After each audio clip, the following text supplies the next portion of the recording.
and disassociation from nature. That's what creates disease and sadness and unhealth and depression. Disconnected from nature, man. I don't know anyone who's like going barefoot walking around the place or taking off their socks and shoes in the back garden or the front garden, who's breathing the fresh air, going for long walks in nature, going to the beach like I do, looking at the moon, moonwalking, moon gazing.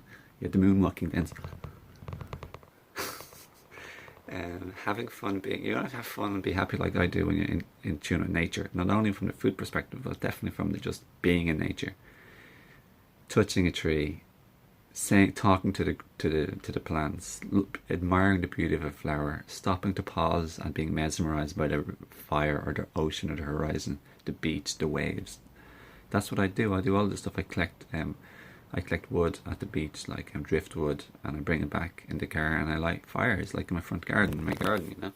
And it's thrilling, it's enthralling, it's captivating, it's mesmerizing, it's meditative.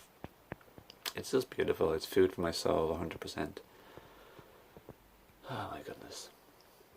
Just to love the birds deeply, to love the microbes, to love the animals and the insects. It's been possibly the greatest gift of my life.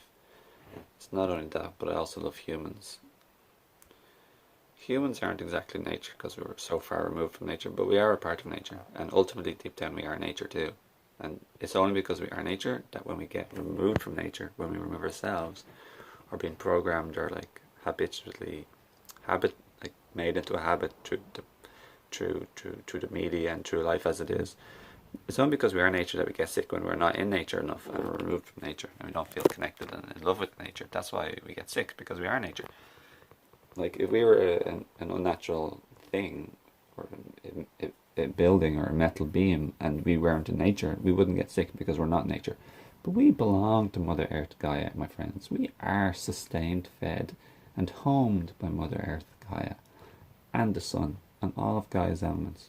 The air, the winds, the rain, the rivers, the water, the ocean, the lakes, all of the water, the precipitation, the snow, the ice, the dew, all the water vapor, the water in the air, the water particles, the earth, the mountains, the forests, the earth and the soil beneath our feet that grows our food, and all the plants, animals, insects and microbes. We belong to nature, my friends. And the sun is what also does its part with Gaia and all of our elements to produce life and love and food for us and home. I wish people knew that. It reminds me of the film Avatar.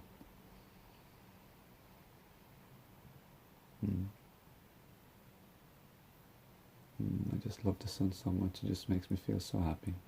It makes me feel so relaxed and peaceful. And it usually energizes me to a certain degree in a very, very positive, peaceful and harmonious type of way. Nothing like a stimulant. Yeah, sun gazing as well in the first or last hour if you can, you know. All of these things, deep breathing, eating in nature. I just can't recommend enough eating outside in your garden or in nature. Everybody have a picnic. Eating in buildings is unnatural. No judgment, but you're not going to feel as good or holistic or have highest vibration if you eat in nature.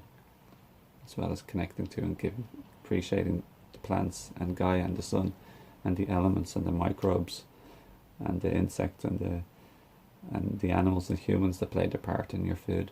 So eat consciously instead of mindlessly, or eat heartfully and thankfully, appreciatively, gratefully, gratefully.